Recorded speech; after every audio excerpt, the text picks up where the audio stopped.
Apa kabar Ken? Wah, Kabar baik, kabar seru baik, ini. mantep. Sudah selama 2 minggu ini diundang Gendrit, berarti banyak hal yang bisa saya belajar nih dari Om Ken nih. Seperti itu. Oh, sama-sama lah, sama-sama. Gue juga belajar banyak. Soalnya kalau dari segi senioritas, nah ini Om Ryan ini udah lebih senior dari gue.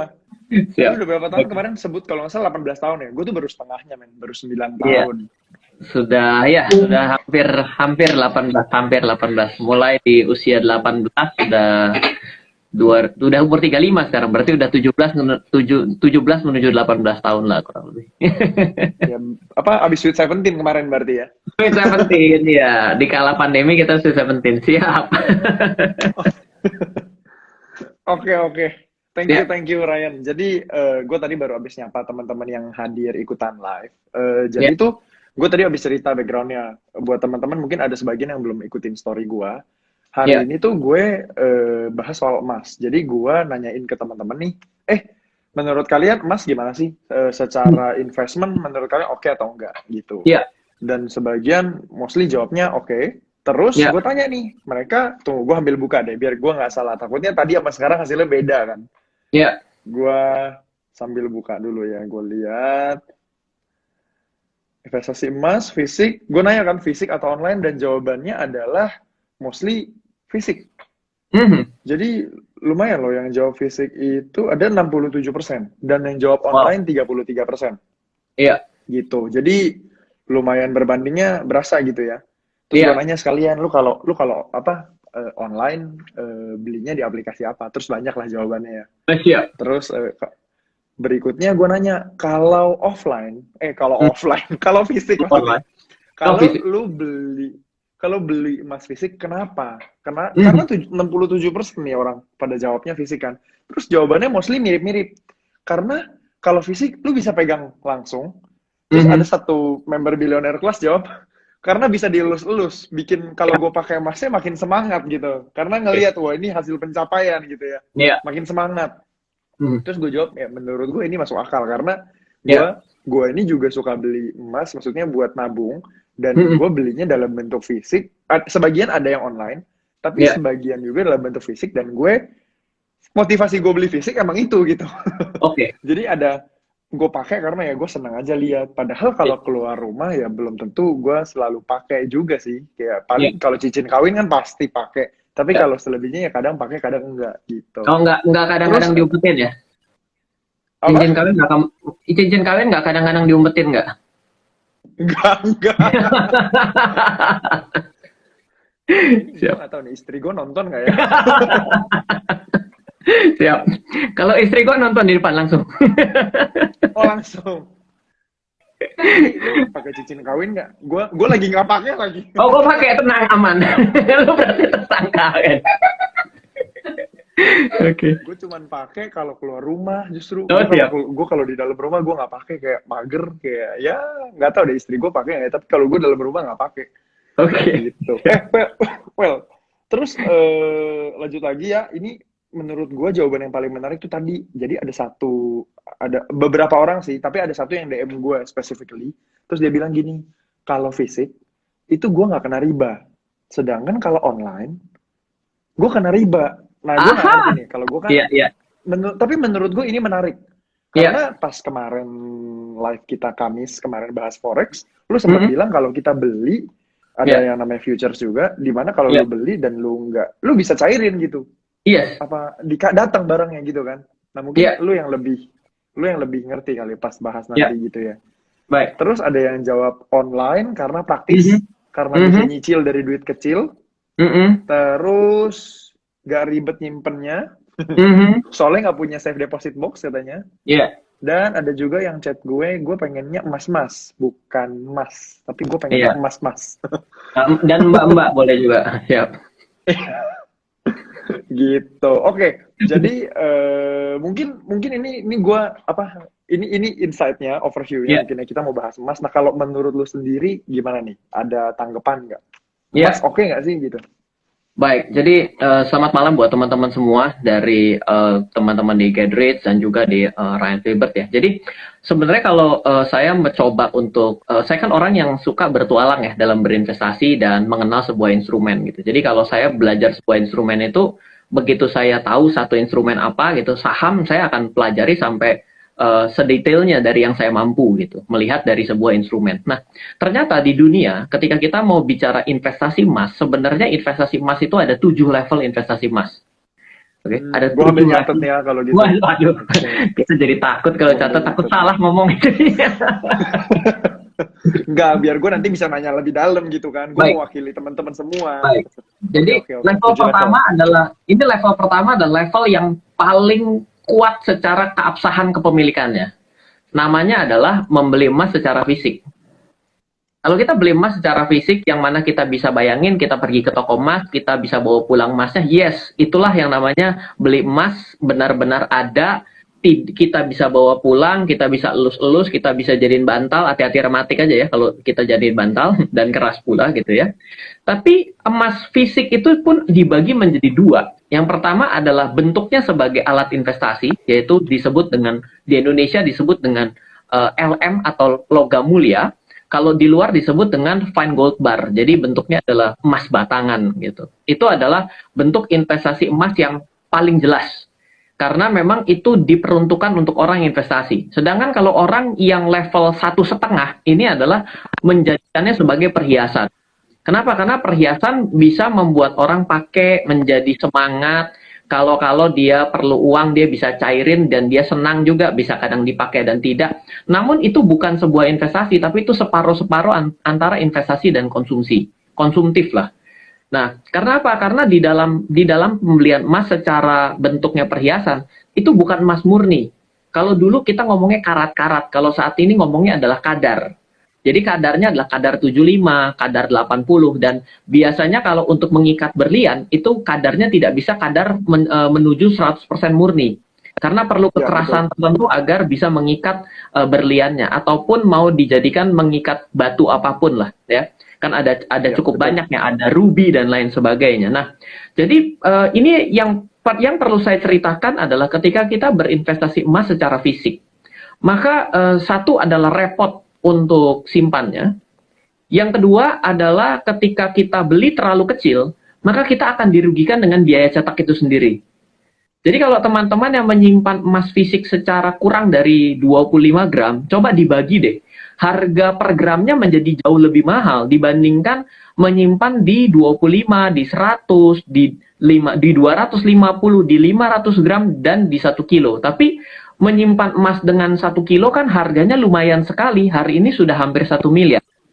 Dan di Indonesia itu ada ciri khasnya, emas itu diproduksi oleh Antam dan UBS yang biasanya sebagai grup daripada London Bullion Metal, ya kan? LBMA, kan? Kalau nggak salah namanya seperti itu. Itu dia suka bikin seri emas itu tegak, berdiri, diagonal, dan lain sebagainya. Harga potongan sertifikatnya itu ada potongan-potongannya kalau ternyata sudah yang sebelumnya, seri sebelumnya. Jadi kerepotan menyimpan sertifikatnya itu adalah kerepotan tersendiri. Jadi kalau nilainya tidak besar, maka sebenarnya hitung-hitungannya kita menjadi rugi. Ini penting sekali buat teman-teman yang mau nyimpan emas. Tapi tidak menyurutkan semangat bahwa menyimpan emas itu suatu hal yang salah gitu, enggak. Tapi kita tahu bahwa semakin kecil, maka kita dirugikan atas biaya cetaknya.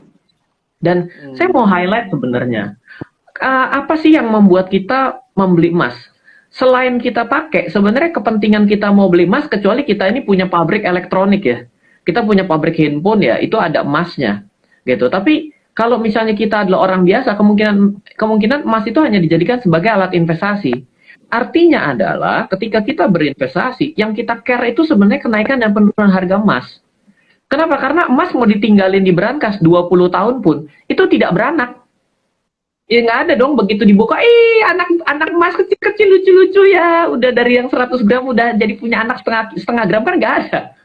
Dan jadi yang namanya emas itu bentuknya adalah seperti itu, bahwa investasi yang tidur harganya naik, tapi tidak pernah tidur uangnya datang. Kalau kita beli properti kan investasi, tidur dapat duit, tidur uang harganya naik. dan turun bisa seperti itu. Jadi level 1 dan level 1,5 itu adalah membeli emas secara fisik. Baru 1,5 level. Kita masih punya lebih banyak lagi, kira-kira begitu. Ini lucu sih, tapi ini lucu sih yang lu bilang. Gue ngerasa kayak ketampol gitu karena gue habis beli emas batangan, terus gue kayak pas beli gue seneng gitu liatnya. Terus gue pikir-pikir ini apa gue karetin aja ke tangan? Nggak mungkin. Enggak, kalau 2 kilo lumayan buat latihan, daripada pakai skipping itu buat latihan tuh tangan. Boleh. Berarti gue beli 2 kilo buat latihan ya, bisa. Iya, Mas, Gue saya nggak mau beli kepikiran emas sih. mau beli emas 2 kilo buat apa? Saya mau gantiin barbel di rumah saya. Wah, keren itu, kaya banget lu 1,6 M cuma buat barbel doang. Gue nggak kepikiran, tapi bagus juga. Tapi BTW yang lu bilang bener juga sih, semakin kecil potongan nggak, apa ya, biasanya biayanya malah lebih mahal karena gue habis ngecek. Jadi Iya, kalau gue ditanya soal emas, mungkin gue bisa menjawab lebih ke yang fisik kali ya. iya, Karena emang biasa, apa maksudnya kayak gue suka beli dan yes, pernah pengalaman jual juga. iya, Terus pas gue lagi jual, om-om sebelah gue jual gespernya, dia bilang, dia lagi mau Sincian waktu itu, lagi iya, mau Chinese New Year. Ini gue mau beli masak apa hoisem kata dia. Kalau iya. mungkin teman-teman yang ngerayain tahu ya. Memang dia, jadi gue jual aja di ban pinggang gue katanya. Terus gue lihat-lihat di online. Jadi kan sekarang kalau zaman dulu itu kan kita beli paling kecil 1 gram lah. Sekarang Iya. di online banyak yang jual 0,1 gram. Makin rugi Loh, tapi cetaknya. harganya mahal. Makin Iya, rugi gue kayak cetaknya. macam mana ini harga 1 gramnya itu 800 ribuan. Iya. 0,1 itu 100 ribu lebih, 120 ribu. Gue kayak, ih, ngapain? Gile kali ya. Mahal Dan banget nggak jadinya susah gitu. dijualnya lagi. Susah dijualnya lagi. Iya, Nilainya bener-bener akan rusak. pas Seperti jual itu. ya. Iya. Pas jual ruginya rugi banget. Iya, karena Ruginya rugi jauh banget. jaraknya. Jaraknya jauh sekali. Kita buat untungnya lama sekali untuk bisa mencapai titik impas. Makanya kalau orang-orang yang bilang membeli emas itu untung dan dia bentuknya perhiasan, kemungkinan dia melewati tahun 98. Karena salah satu asisten rumah tangga saya itu dulu dia suka ini jadi toko emas berjalan ya, karena kan dia kan pulang kampung tuh kan bangga ya kalau pakai banyak gitu ya. Nah, satu kejadian itu yang melewati tahun 98 itu harga emasnya meledak. Jadi dia benar-benar toko emas berjalan dan tiba-tiba menjadi orang yang punya banyak uang karena melipat gandakan uang dia akibat emas yang selama ini dia pakai secara kerencengan gitu ya kan, yang bentuk keroncong itu kan mahal sekali ya. Seperti itu. Iya. Mantep loh itu. Oke.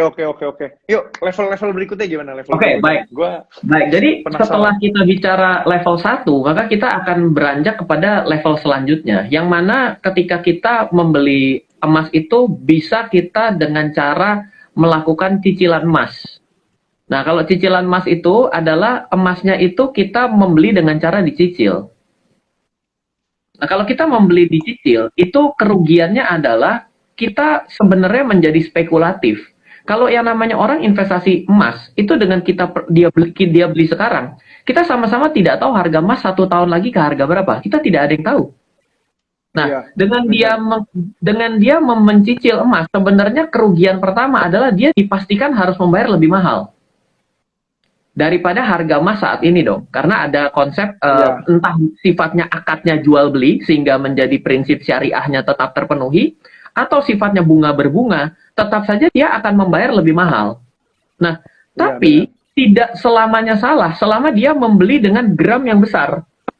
Kenapa? Karena kalau kemampuan saya cuma 10 gram, tapi saya cicil yang 100 gram, menurut saya masih masuk akal juga. Kenapa? Karena dengan saya membeli yang 10 graman, saya dirugikan dengan ongkos cetak. Sehingga secara otomatis ketika saya membeli yang 100 gram tapi saya nyicil 1 tahun, menurut saya masih masuk akal. Cuma yang perlu hati-hati, kita jadi rugi karena membeli emas lebih mahal pada saat ini. Akibat apa? Akibat kita tuh ngutang. Seperti Iya, itu. betul. Oke. Nah, Betul. Gue selevel sampai selanjutnya. sampai di poin level nomor 2 ini, gue tuh juga ngelakuin hal itu. Jadi gue Hmm, bukan gue actually. Jadi gue mengencourage tim gue. ya, Jadi ya, karena waktu itu di bisnis properti kan mereka pada closing ya. Terus mereka ya, pada masih muda dan punya duit. Terus ya, mereka bingung nih duitnya mau diapain gitu. ya. Ini bentar lagi apa ada yang lagi mau beli Mercy. Gue kayak wow, gue aja belum Oh, pakai Mercy. ya. Terus gue saranin, mendingan lu beli emas. Lu mendingin beli emas. Dan yang gue saranin adalah, kalau lu belum bisa beli dengan nominal yang langsung gede, mendingan lu cicil aja. Dan dia akhirnya cicil, beli. Gue boleh Iya, sebut merek kan sih? iya. Kan kalau nggak Antam, UBS sudah nggak ada yang lain. Oh bukan, maksudnya distributornya. Oh, Jadi dia iya, cicil beli. iya, Nah terus dia belinya 100 gram. Dan di saat dia beli 100 gram itu, harganya masih 60 jutaan. yes. Nah abis dia nyicil 1 tahun, ya Mhm. gue bilang daripada lu duitnya nggak jelas mau ngapain. Itu waktu itu kejadiannya tahun 2018 2017 gue lupa. Oh, Jadi dia ya udah untung, daripada dia untung. Jadi untung kan? begitu dia udah selesai nyicil, harganya jadi 800.000 something. Dan menurut Nah, gue ini adalah kayak, untung lu waktu itu beli emas dulu, bukan beli mobil dulu, bukan beli iya, apa-apa iya. gitu. Dan Jadi dan mm-mm. dan Dan akhirnya ini prinsip, yuk silakan. untungnya lumayan. Iya, Meskipun dia harganya di awal dipatok lebih tinggi, meskipun iya, kita tahu lah harganya 600 ribuan, tapi iya. totalnya lebih tinggi, terus dibagi 12, dia nyicil 6 jutaan something lah sebulan, tetap 72. dia untung. Gitu, Iya, lumayan lah. iya. Dan ketika kita membeli emas itu, kita sebenarnya prinsip dasar perencanaan keuangan yang paling basic ya. Saya bukan seorang financial planner, tapi saya adalah pemerhati angka statistik. Jadi sebenarnya membeli emas itu bisa dijadikan sebagai alat perencanaan keuangan yang paling basic. Jadi ketika kita 10 tahun yang lalu membeli 1 kilo emas itu bisa membeli mobil mewah ataupun rumah gitu ya. Di 5 tahun yang lalu ya 1 kilo tetap bisa membeli rumah dan juga mobil mewah, dan hari ini 1 kilo tetap bisa. Nah, artinya adalah ketika kita mau membeli sesuatu 5 tahun ke depan, maka ya kita tinggal lihat digramasikan saja. Barang itu sebenarnya sekarang nilainya adalah setara berapa gram. Dan tinggal kita lihat, kita Nice. kejar 7 tahun. Oke, berarti saya bagi 84. Jadi yang kita kejar adalah gram-gramannya. Jadi konsep ini dalam strategi investasi disebut dengan constant share method. Jadi artinya saya tahu nih, saya perlunya adalah 600 gram. Oke, 600 gram itu saya bagi 60. Dengan itu saya tahu bahwa saya harus setiap bulan mengejar 10 gram. Nggak peduli harga di atas atau di bawah. Nah, bila kita mengambil konsep ini, maka sebenarnya konsep perencanaan keuangannya itu sudah tercapai, karena kita tidak terlalu mempedulikan kenaikan dan penurunan atas harga inflasi, karena kita biarkan emas bekerja untuk menyelesaikan perhitungan kompleks itu. Seperti itu. Yes, iya, gue setuju banget tuh yang lu bilang. Gue sering bilang hal yang sama, tapi gue baru ngeh juga yang lu ngomong soal financial planning. Butuh berapa gram emas sekarang, lu Iya. hitung aja buat harganya nanti juga segitu. Bener. Karena gue Iya. pernah gue dan tim di Gadrich, kami pernah nge-up konten soal beli emas. Kalau lu Iya. punya duit untuk beli 1 kilogram emas di tahun, gue lupa tahun angkanya karena ada di konten kita, lu bisa beli Honda Civic pada waktu itu. Iya. Dan lu bisa beli berapa gram emas, kalau nggak salah 200 something gram emas. Tapi Iya. kalau lu beli mobil saat ini mobilnya nggak ada harganya, jadi Oh mainan. iya, Tapi karena kalau harus lu beli emas depresiasi. pada saat itu, lu hari ini jual emasnya, lu mau beli mobil, lu dapat kembalian. Iya, Lu dapat kembalian pasti. berapa puluh juta. Iya. Nah, ketika kita menyikapi konsep membeli emas secara cicilan ya, ada satu tren-tren kenaikan harga emas yang melahirkan suatu strategi baru, yang namanya adalah tren berkebun emas. Jadi kalau misalnya kita browsing, nanti googling, tren berkebun emas itu ngetren sekitar tahun 2012 ke 2013 atau 2011 ke 2013 karena kenaikan harga emas yang sangat menggila. Prinsip dasarnya itu adalah menggabungkan membeli emas dan juga konsep daripada gadai. Jadi yang dilakukan adalah saya punya uang sebanyak 100 gram emas. Lalu dengan uang 100 gram itu saya pergi ke toko emas, saya bawa pulang 100 gram emas, saya pergi ke pegadaian. Ternyata dengan saya menggadaikan emas saya yang pertama, maka saya dikasih nih 80%, saya dipulangin. Kan namanya gadai kan pinjam duit nih. Nah mungkin dong kalau Ya. saya gadai emas 100% dikembali, namanya jual emas. Nah, 80% pulang, saya tambahin lagi uang 20%.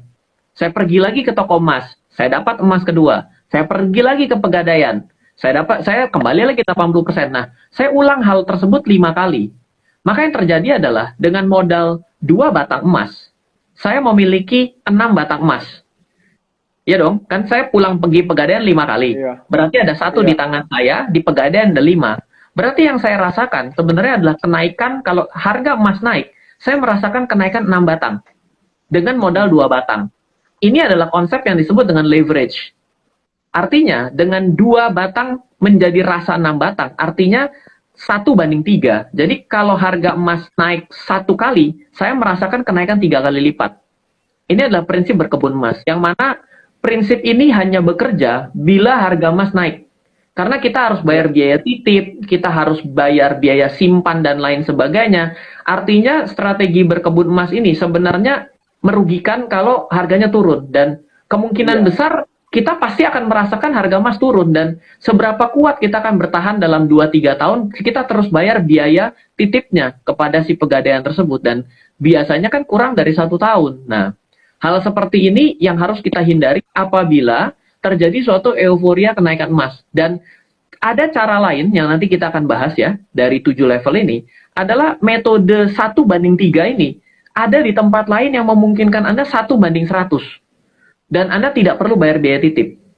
Jadi, saya ingin membuka paradigma bila nanti teman-teman ternyata diperkenalkan dengan strategi berkebun emas. Strategi berkebun emas itu memang benar bagus karena konsep dasarnya dengan modal 2 batang menghasilkan 6 batang. Tapi, ketika turun, teman-teman merasakan penurunan 6 batang loh, bukan merasakan penurunan 2 batang. Dan selama turun akan selalu bayar biaya bunga. Dan inilah yang membuat orang tidak kuat ketika emasnya turun dan naiknya lama. Gitu. Jadi ini adalah level yang alert nih ya, yang harus hati-hati seperti itu. Ini masuknya level 2 atau level 3 berarti? Ini sudah level 3,5 nih, tanpa sadar. Oh, oke. Gue baru catat 1, 2. Berarti kalau yang 3 tadi levelnya berkebun emas ya? Yes, betul. Oke, siap. Berkebun emas. Iya. Oke, siap. Oke, nah, mantap. Lanjut, silakan. Semua ini fisik nih. Nah, sekarang kita mau yang mulai namanya mendp emas.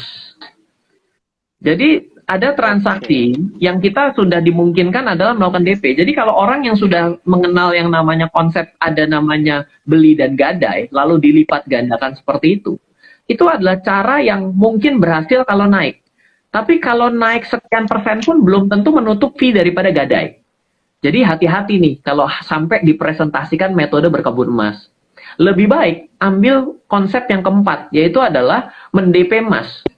Mendp emas itu sebenarnya di dalam, tidak lagi, kan kalau kita mendp emas berarti emasnya belum kita bawa pulang dong. Iya. Iya dong, ya kan? Karena belum itu berarti adalah suatu transaksi ke depan, ke masa depan. Makanya kita kenal ada namanya futures.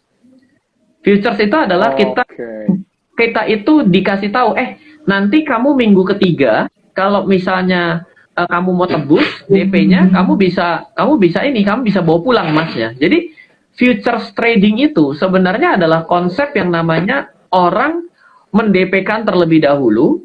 Bila nanti minggu ketiga dia pingin bawa pulang emasnya, dia tinggal penuhi saja, bawa pulang lah emasnya. Tapi kalau misalnya dia bilang, udah naik ya udah deh, saya DP-nya nggak usah saya selesaikan, saya jual aja, saya punya hak. Dia juga terima daripada selisih harga emasnya. Jadi konsep yang keempat, mungkin teman-teman itu kan ngerasa bahwa, wah, saya pernah dengar futures tuh berbahaya. Tidak. Sebenarnya metode daripada futures itu, kalau teman-teman sadar ada yang namanya gadai emas, kalau teman-teman sadar yang namanya berkebun emas, kalau teman-teman sadar ada yang namanya nyicil emas, itu sebenarnya adalah metode yang lebih bersahabat. Lebih bersahabat.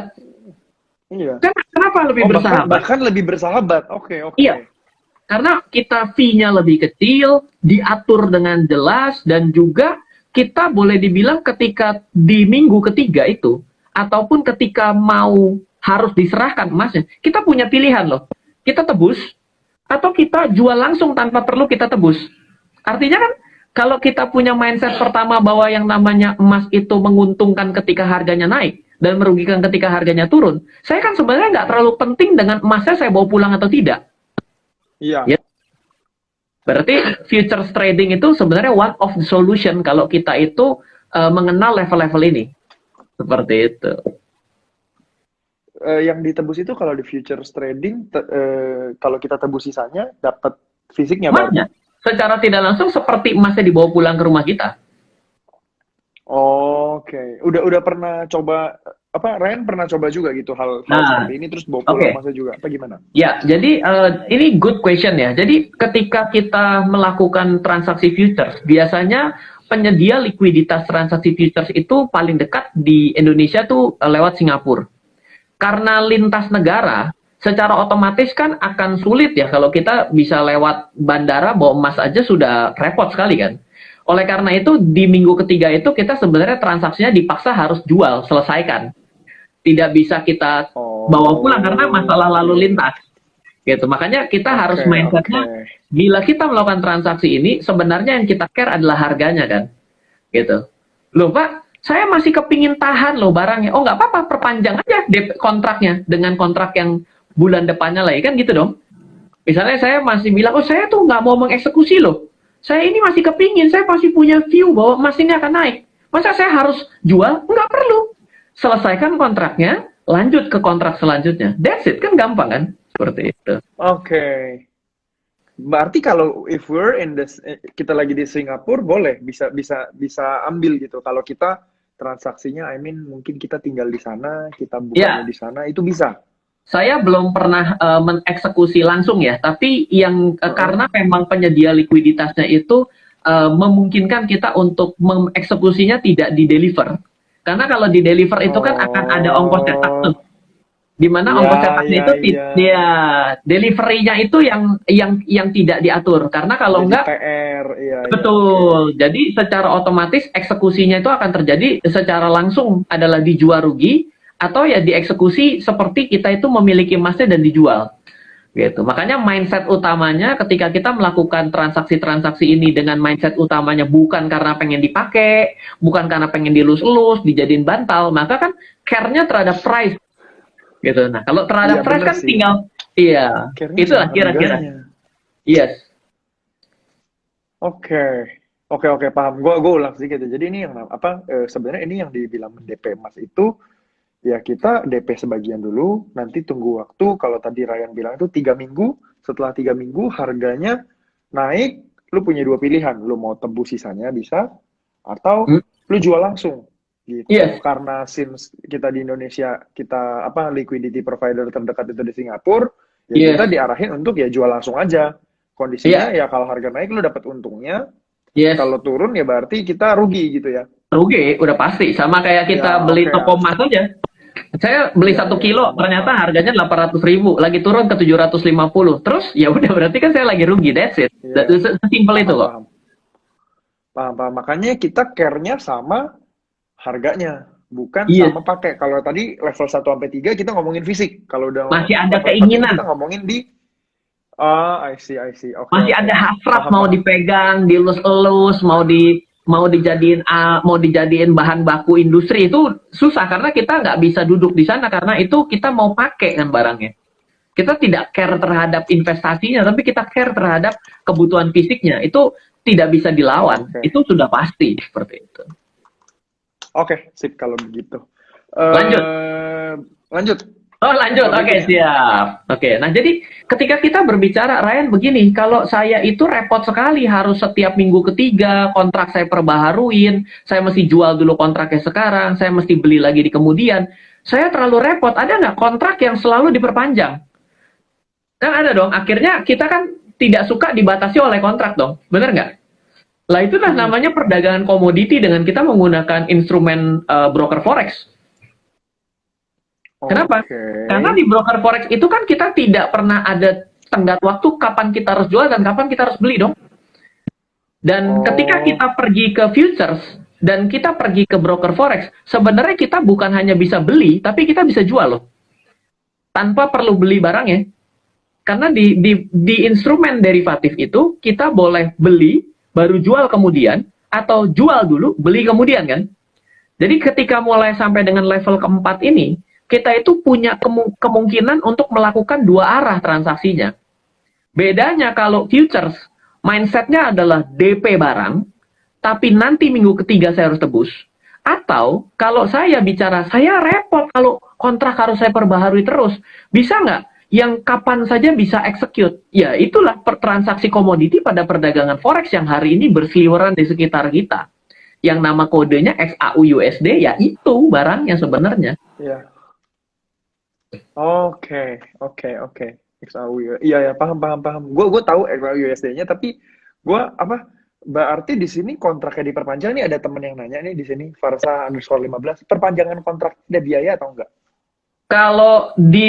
Kalau kita lakukannya di futures, iya, karena ada suatu proses tutup dan beli kontrak baru ya. Jadi yang dikhawatirkan itu ketika tutup kontrak, beli kontrak baru, harganya ada lompatan. Jadi kita nggak dapat selisih. Nah, kalau kita memang mau berencana memegang ini dalam keadaan jangka panjang, maka sebenarnya membeli dengan menggunakan perdagangan berjangka broker forex ini, kita tidak akan ada lompatan antara satu bulan dengan bulan yang lain, dia akan terus jalan smooth.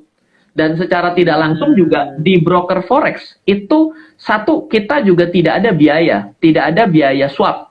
Ada broker yang masih mengenakan biaya swap, tapi ada broker yang tidak lagi mengenakan biaya swap. Loh, biaya swap itu, Ryan, apa itu? Biaya swap itu ibaratnya kayak orang itu ke tempat gadai kan ada biaya bunga tuh. Ini di broker forex tidak dikenakan. Dan yang kedua, ketika kita bicaranya tadi dengan menggadai 2 batang trust, kita itu menggadai 5 batang jadi 6 batang.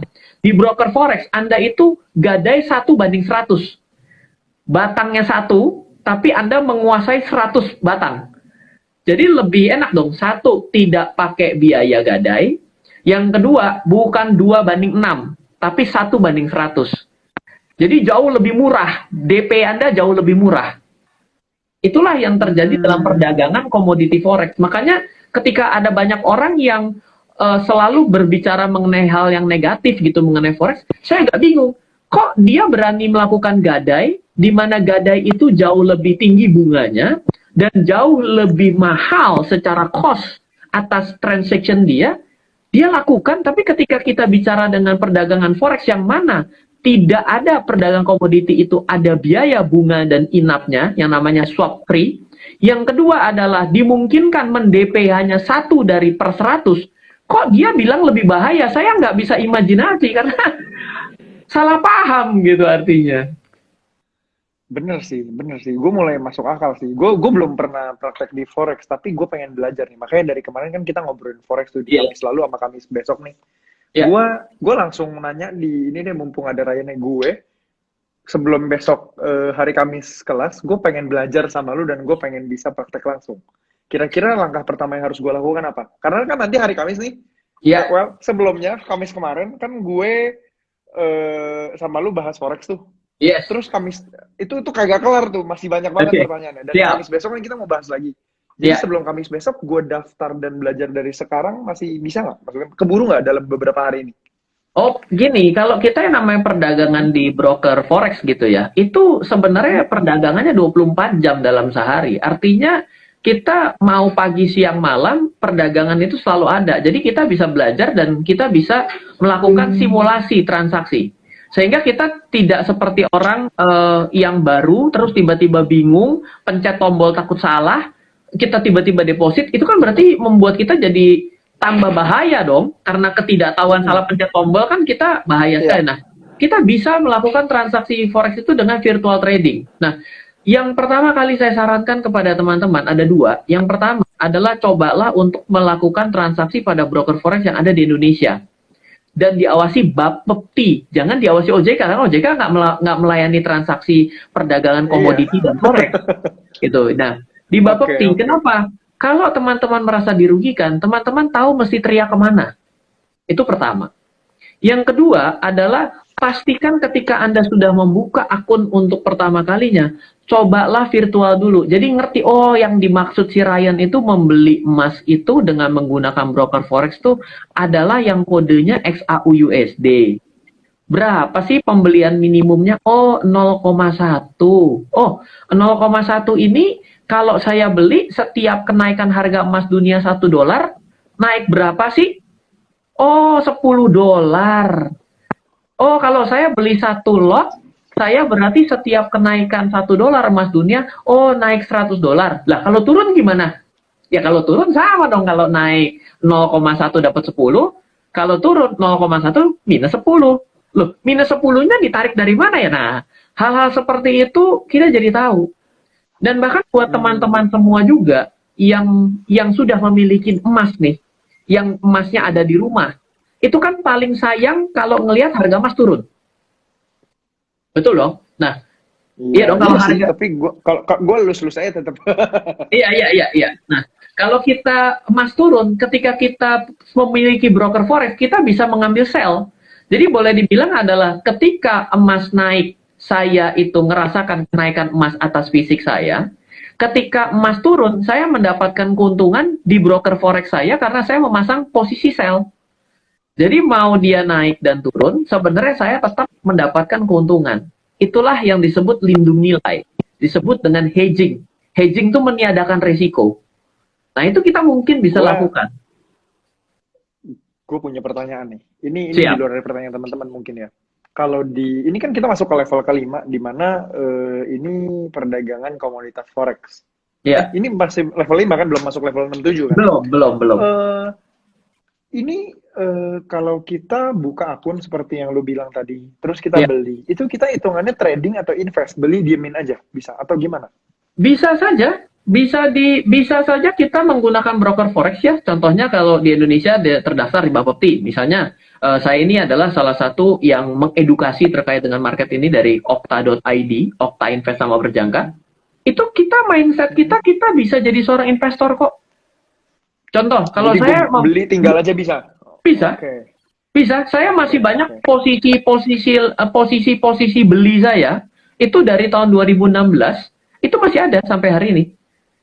Saya beli Wah, dari 1100, 1200 US dollar, 1280 saya masih ada. Dan saya wah. enak Kemarin di pas rumah corona saya nggak jual. waktu 2000 saya jual, sebagian saya lepas. Oke. Lalu begitu turun lagi, mulai kemarin sudah mulai sideway, saya koleksi lagi. Jadi saya juga mengambil posisi momentum lah. Jadi ketika kondisi memburuk, jadi yang namanya emas itu adalah semakin jelek yang namanya perekonomian dan masa depan dunia, semakin orang takut, maka emas akan diserbu. Nah, itu ya kita Pasti. adjustment lah. Oh, ini saatnya saya akan coba lepas sebagian gitu. Itu saya lakukan dalam menggunakan broker forex dan hati-hati ya karena seperti tadi saya bilang okta.id. Hati-hati karena ada okta yang lain dan itu tidak terdaftar di Indonesia. Jadi harus mencari broker yang terdaftar di Indonesia dan diawasi Bapepti. Seperti itu. Oke, oke. Diawasin Bapak. Oke, oke. Sip, sip. Paham, paham. Lanjut level berikutnya atau masih di level ini berarti kita? Oh, oke. Ini Eh, Om Ken. BTW, sorry. Gue mau nanya dulu. Tadi lu sempat bahas soal okta.id. Sedangkan Yes. yang kalau rame di Kalayak, gue sebut mereknya boleh ya. Iya. Yang rame di Kalayak itu, ketika lu nonton di YouTube, suka munculnya tuh Okta FX. Sedangkan Okta Iya. FX tuh nggak terdaftar di Bapepti berarti ya? Enggak. Adanya yang terdaftar di Indonesia dan diawasi Bapepti adalah Okta Invest Sama Berjangka. Which is itu Okta ID. Nah, terus Iya, kalau nah. tadi sempat gue tanya, gue pengen mulai daftar nih, supaya nanti pas Kamis gue ngobrol sama lu, gue udah naik level at least dari minggu Siap. lalu gitu kan. Ya, Jadi gue, kan minggu lalu lu sempat kasih gue ada link tuh buat ngeceknya, Iya. bukanya. Ini linknya masih sama, bisa gue post nggak? boleh, silakan, boleh. Boleh. Silakan. Oke. Boleh. Gue Nah, Om Ken. ketik dulu sebentar. Iya, iya. Ada satu pertanyaan yang menarik, nggak sengaja saya baca dari Mas Ocean Star.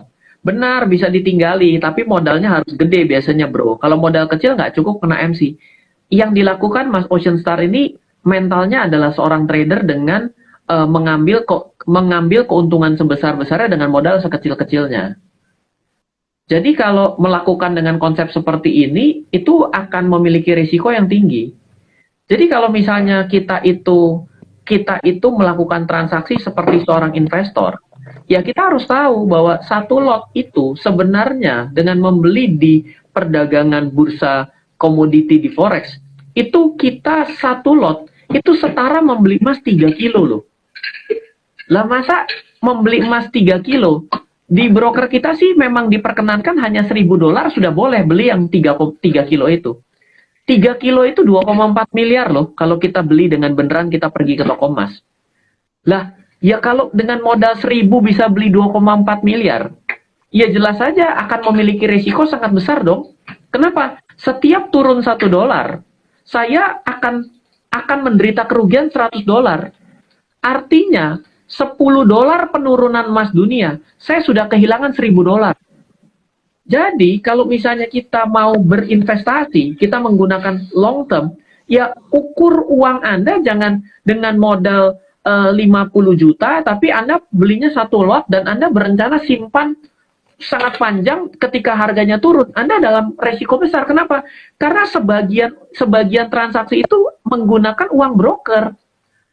Justru yang harus di mindset adalah, saya ada di sini, daripada saya keluarkan 2,4 miliar, ya udah deh, saya taruh misalnya 70%-nya dari 2,4 miliar. Loh, Ryan, saya nggak punya uang sebesar itu. Ya sudah, mulai ini jangan dari satu lot, tapi dari 0,1. Banyak sekali orang-orang yang melakukan transaksi di broker forex, dia tidak bisa memposisikan dirinya menjadi seorang pedagang atau seorang investor. Kalau dia tidak bisa mengukur besaran uang yang benar, maka akan menyebabkan dia jadi melihat bahwa ini tempat perdagangan yang gampang membuat dia rugi. Kenapa? Karena uangnya terlalu sedikit tapi transaksinya gede. Itu sama kayak orang transaksi margin itu loh. Kalau kita transaksi margin di broker kita pakai margin sebesar-besarnya tapi kita ini nggak ngerti cara pakainya. Pasti kita margin call terus. Jangankan pergi ke forex, pergi ke saham juga habis terus marginnya. Gitu. Jadi hati-hati karena kita pasti menggunakan uang broker kita di forex, kita harus bisa mengukur ketahanan modal sama berapa target yang ingin kita capai. Gitu. Makanya saya kalau ngajarin orang itu dalam trading forex atau apa itu, saya setiap hari Rabu itu kan bersama Okta itu kan selalu ada live trading ya, setiap jam 7 malam. Itu saya selalu bilang, ingat, pertama kali yang harus kamu lakukan, sebelum dipencet tombol beli dan jual, tolong tentukan dulu, kalau dia naik dan turun, kamu kenapa-kenapa enggak? Banyak loh, orang yang bisa beli dan jual, tapi dia tidak pernah tahu, dia bisa kenapa-napa atau enggak. Lu kok bisa ya? Ya memang bisa, itu ya bingung saya juga. Gitu. Oke. Ini dibalas kok, baik Bro Ryan, mungkin dulu salah, soalnya dulu pemula tanpa mentor gitu. Betul. Nah, ini, Nggak apa-apa. jadi minimal investnya berapa nih untuk depositnya? Minimal investnya berapa? Kalau buat invest, minimal depositnya berapa maksudnya? Betul, jadi yang penting itu kita harus jangan terpengaruh sama minimum depositnya dari broker. Memang betul, broker minimum deposit $100. Sama kayak gini loh. Pak, saya kalau buka tabungan berapa? 50.000. Coba deh kita nabung di bank 50.000. Tunggu aja 6 bulan. Udah habis sama biaya bulanan bank. Artinya kan 50. Hah? Sekarang 3 bulan kalau bank yang warna biru 3 huruf. Nah makanya, artinya setoran minimum itu jangan dijadikan patokan. Tapi kita itu harus punya mindset dulu. Oh, saya mau membeli emas nih. Tapi saya tidak mau menggunakan metode yang jadul, saya mau pakai yang modern. Tapi jangan sampai kita itu taruh uang terlalu sedikit karena ngejar, oh saya cuma mampunya sekian. Tapi belajar menghitung dulu. Seperti itu. Gampang kok cara menghitungnya. Setiap saya memencet satu lot di broker forex, itu rata-rata saya harus punya modal $1.000. Jadi, kalau saya punya $1.000, saya pencet satu lot, itu namanya bunuh diri. Kenapa? Lu habis, udah buat bayar DP-nya doang. Tinggal nyicilnya gimana? Kegedean itu sama kayak orang. Leverage-nya kegedean ya? Iya, itu jadi kayak orang itu mau nyicil mobil, tapi cuman kuat bayar DP-nya doang. Cicilannya gimana? Nggak tahu, saya nggak punya duit. Lah gimana kalau mau bayarnya kan bingung kan? Nah, jadi yang harus dilakukan adalah kita siapkan dulu. Oh, oke, saya nggak mampu nih. Oke, saya punyanya uang $1.000. Saya bukanya 0,1 deh. Oh ya sudah, saya 0,1. Kalau 0,1 setiap kali naik dan turunnya harga emas dunia itu $10. Berarti kan saya dengan $1.000 saya masih punya uang $900 ya. Dengan $900 ya berarti $900 dibagi 10. Berarti saya masih punya ketahanan naik dan turunnya harga emas dunia, turunnya itu $90. Lumayan, jadi lebih lebar. Tapi nanti kalau teman-teman sudah lebih terbiasa, di broker forex itu ada banyak, bukan hanya emas. Misalnya mata uang. Mata uang itu juga salah satu instrumen hedging yang bagus. Jadi kita harus bisa pilah-pilah bahwa ketika kita beli dolar kan kita akan repot secara simpannya juga. Kita juga bisa lakukan ini. Teman-teman juga bisa indeks. Jadi nyebrang-nyebrangnya. Tapi emas itu adalah cara belajar di instrumen derivatif yang paling gampang di logika dibandingin yang lain. Ya kata ini kan baru level 5 kan. Dari level 5 ini Iya, kan kita benar. mulai, oh ternyata seperti gadai, oh ternyata seperti kebun emas, oh seperti kredit emas, oh ternyata seperti fisik tapi tidak fisiknya itu CDP. Nah, gampang belajarnya. Kita paling gampang belajar instrumen derivatif itu dengan belajar dari emas. Oh, soalnya dia underlying yang paling kuat. Dan ada logikanya. Ada logikanya. Iya. Kan ada orang, ya saya belum pernah dengar ada orang yang nggak tahu yang namanya investasi emas, belum pernah dengar. Tapi kalau ditanya, kamu pernah investasi saham? Saham itu bursa judi ya, kan ada yang begitu langsung gitu ya. Iya. Bener sih. Iya. Masuk akal. Oke. Menarik. Level 6 lanjut, level 6. Lanjut nih. Yuk, lanjut. Soalnya ini waktunya aku takut nggak cukup. Oke. Kita harus bisa cukup nih 7 level. Yuk. Oke. Level 6 ya. Level 6 itu tidak bisa dilakukan di Indonesia. Di luar negeri ada namanya reksadana emas. Atau disebut dengan ETF emas. Tapi ketika kita mau membeli ETF emas itu seperti membeli reksadana. Reksadana saham isinya ya saham.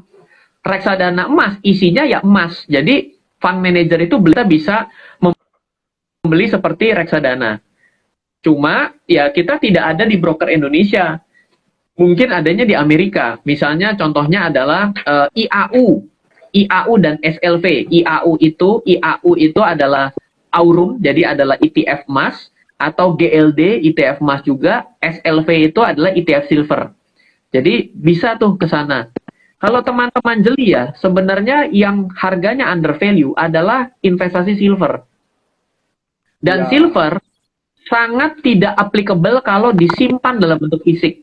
Kenapa? Karena tidak banyak yang mau menerima batangan silver. Coba deh pergi, beli silver, habis itu jual lagi. Siapa yang mau beli? Susah. Makanya lebih applicable kalau teman-teman transaksinya di derivatifnya, yaitu XAU dan XAG USD. Seperti itu. Tapi nggak ada di Indonesia ya, reksadana emas nggak ada, reksadana silver nggak ada. Adanya di Amerika. Dan broker Amerika secara otomatis adalah broker ilegal di Indonesia. Karena tidak mungkin diawasi OJK dong. Mana mungkin bisa diawasi OJK? Orang bursanya bursa Amerika yang ngawasi OJK, salah wasit. Wasit tinju suruh ngawasin sepak bola, gimana? Nggak ngerti pertandingannya. Nggak bisa. By the way, kalau tadi Ryan bilang silver di bawah harga pasaran. Dari dulu tuh gue pelajarin, gue belum belajar banyak sih sebenarnya kalau di komoditi. Tapi gue ngerasa memang silver itu lebih under value. Dan kayaknya dari dulu under value terus nggak sih? Apa kena value trap jangan-jangan? Pertama tertekan juga karena terjaga akibat digunakan sebagai bahan baku industri lebih banyak. Secara tidak langsung akan terjaga harganya. Kalau silver itu kan nggak serta-merta langsung dijadikan alat investasi ya, tapi kendaraan industri. Kalau misalnya ternyata bahan baku industri silver di floating dan juga emas di floating, bahaya. Nanti semua barang-barang elektronik kan ada kepentingannya ke arah sana juga.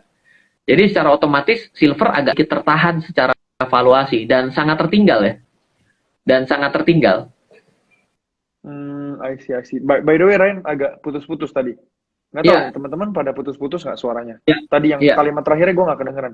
Jadi kenapa gitu? Yang industrinya gue udah nanggap karena emang gue dulu pas main musik mau beli kabel aja ditawarin kabel yang mahal tuh dalamnya pakai silver, dia bilang. Ada yang bahkan pakai emas. Dia bilang. Nah terus kalimat lu berikutnya apa gitu? Jadi inti dasarnya adalah pada akhirnya yang silver ini memang kalau secara valuasi tertinggal, tapi tidak bisa mengejar emas karena kebutuhan industrinya itu harus dijaga juga. Kalau tiba-tiba gede sekali kenaikannya kan akhirnya semua barang menjadi sangat mahal loh. Oh iya benar. Iya. Jadi ada di situ juga. Nah yang terakhir aja lah langsung ya biar keburu ya. Oke. Yang terakhir itu adalah tabungan emas yang hari ini lagi populer.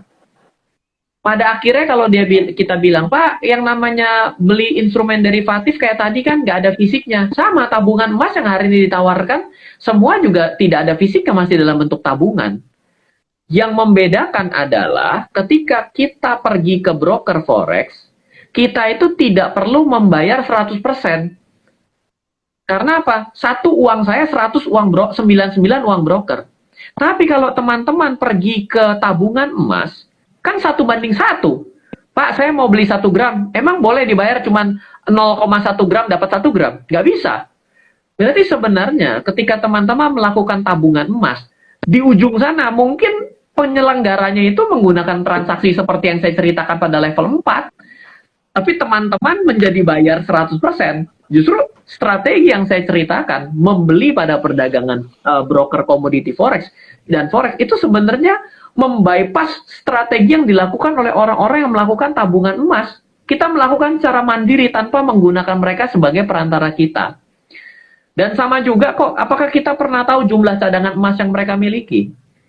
Kalau ini kan setidak-tidaknya, iya, ini kalau saya ngomong begini, saya bisa diomelin orang, tapi saya cuma bilang, coba deh, di sini kita bisa 1:100. Kita pergi ke tabungan emas, kita semangat bela bahwa tabungan emas itu bagus, kita bayar 1:1 juga, sama-sama tidak ada fisiknya juga, tapi bisa dicetak, bisa yang ada di sini juga bisa kita cetak kok, selama kita berani tebus barangnya. Ini kan DP, tapi kalau kenaikan harganya saya terima 100%. Jadi ini menjadi suatu strategi yang sebenarnya udah lama dimodifikasi hari ini dengan yang ada tabungan emas. Ya kira-kira gitu lah. Sebenarnya itu yang juga jadi pertanyaan gue kadang-kadang. Cuman ya kalau kemarin gue sempat live sama salah satu brand, dia bilang kita memang punya emasnya dan cadangannya kita punya beberapa, dia sebut berapa ton gitu ya, dan itu kan wow. Cuman banyak banget kayak apps-apps lain gitu ya yang kadang ngomongin soal emas dan logikanya gue juga sama. Ini sebenarnya kita transaksi, beli jual, kita peduli sama harganya. Kita ngarep untungnya betul. Tapi kalau kita mau cairin pun, kita kena ongkos cetak lagi. At the end of the day juga Iya kena. kan? Dan spreadnya lebar Iya toh. kan? Spreadnya tetap lebar. Kalau di broker forex, kita cuma as low as bisa cuma 50 sampai 100 rupiah loh. Spread harga beli jual, iya. Iya, coba aja dihitung-hitung.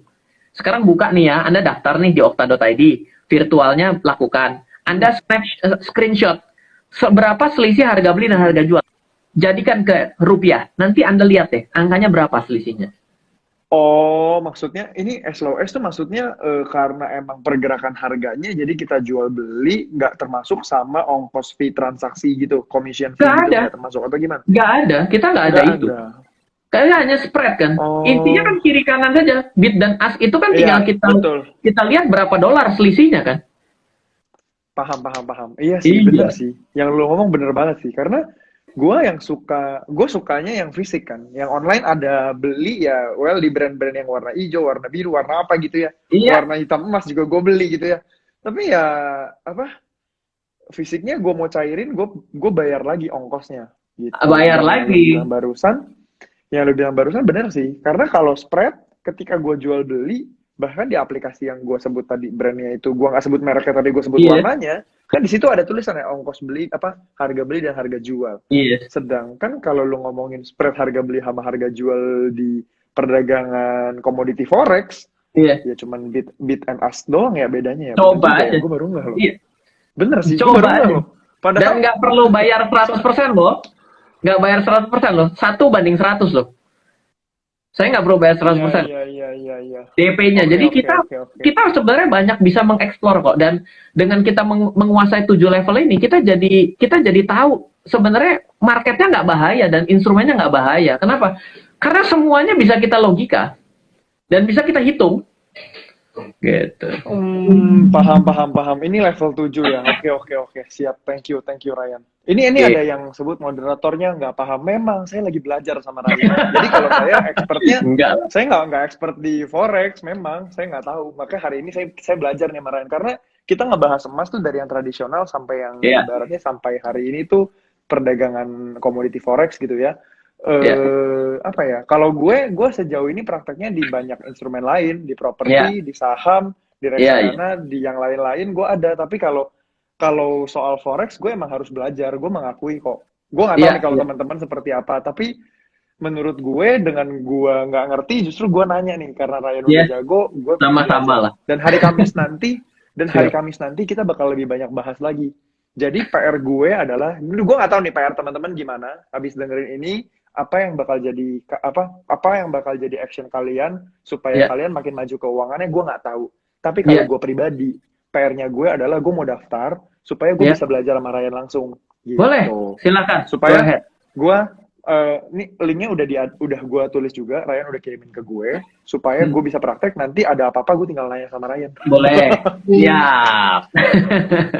Dan kalau gue boleh saran teman-teman semua yang lu udah dengerin dari hari Kamis kemarin, kan bakal kita lanjutin ya nanti hari Kamis. Lu juga kalau lu ada hadir di sini, saran gue lu coba deh belajar aja dulu, action dulu aja. Toh Ya, barusan Ryan bilang ada virtualnya, dan gue terus terang gue penasaran. Karena iya, teman-teman gue juga ada yang untung di forex dan ada yang rugi di forex. Tapi kenapa orang bisa untung dan kenapa orang bisa rugi? Ini kan yang harus kita pelajarin. Karena kalau iya, di saham, gue ngomong soal bid ask dan lain-lain ya, gue ngerti memang karena gue di saham. iya, Tapi pernah nggak sih orang rugi di saham? Pernah lah pasti. Gue dulu iya, rugi di saham pernah nggak? Pernah, karena gue nggak belajar. Nah, iya, tapi begitu gue belajar dan gue praktek, rugi gue tuh makin lama makin berkurang. iya, Dan justru gue malah untung banyak banget. iya, Gitu. So, menurut gue, teman-teman semua hal bisa dipelajarin. Dan iya, kalau apa yang diceritain sama Ryan, ini 7 level. Gue rekap dulu ya. Nih, gue takut iya, waktunya tiba-tiba habis. Gue rekap dulu ya. iya, silakan, silakan. 7 level investasi emas. Level yang pertama itu adalah fisik. Fisik ini adalah yang paling absah. Ketika lu beli, biasanya tuh ada dua jenis. Ada Iya, investasi di batangan, beli batangan, maupun di namanya apa, logam mulia gitu ya. iya, Nah, itu kan lu nggak bisa pakai buat kemana-mana. Gue pun baru beli, gue kayak mikir-pikir, ini lucu juga ya kalau dilihat-lihat, dilus-lus. Tapi kayaknya nggak bisa gue pakai, terus gue karetin jalan kemana-mana tuh nggak bisa. iya, Terus yang kedua adalah beli perhiasan. Perhiasan itu ada kadarnya, atau orang bilang karat zaman dulu.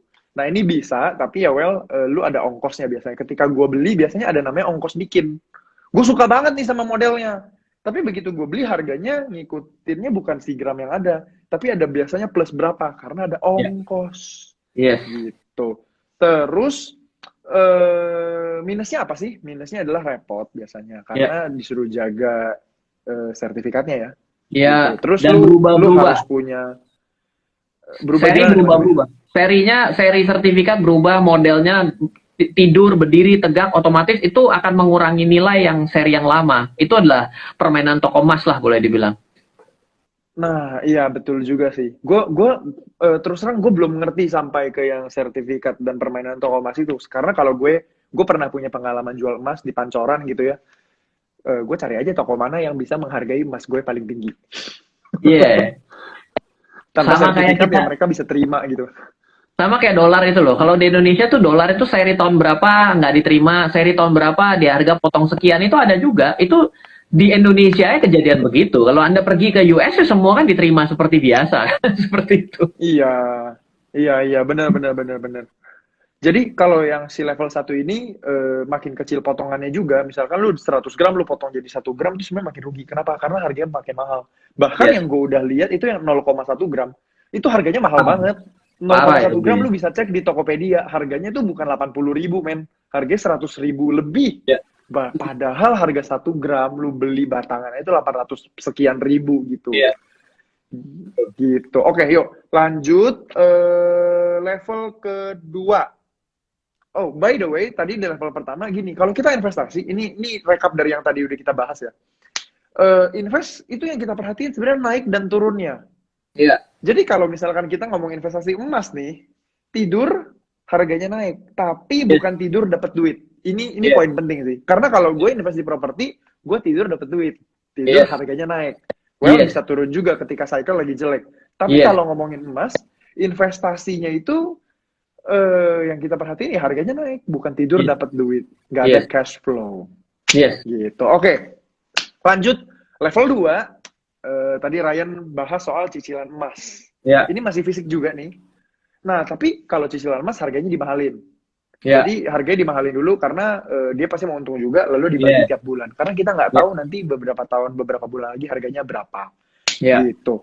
Terus yang ketiga adalah berkebun emas. Nah, berkebun emas ini kita pakai leverage. Sebenarnya ini konsep yang digabungin dari beli emas dan digadai. Jadi pakai pegadaian. Karena di pegadaian itu gue juga ngerti soal pegadaian karena gue beberapa kali diundang dan gue memang beli juga. Gue punya online-nya dan pernah pakai produknya pegadaian juga. Jadi itu kita beli, misalnya kita punya emas nih, terus kita gadai, kita dapat cash 80%, gitu Ya. ya. Nah, 80%-nya kita tambahin duit kita 20%, kita bisa beli Ya. lagi. Ya. Dan kalau dari tadi ceritanya Ryan dengan time frame tertentu yang Ryan udah sebut gitu ya, itu bisa dapat 1:3. Lu punya 2 gram bisa dapat sampai 6 gram. Tapi Yes. konsep yang mungkin gue boleh tambahin di sini adalah yang lu lakukan ini, lu pakai leverage sebenarnya, karena lu dapat Ya. cash dari pegadaian. Karena gue Ya. pernah praktekkan hal ini, makanya gue ngerti.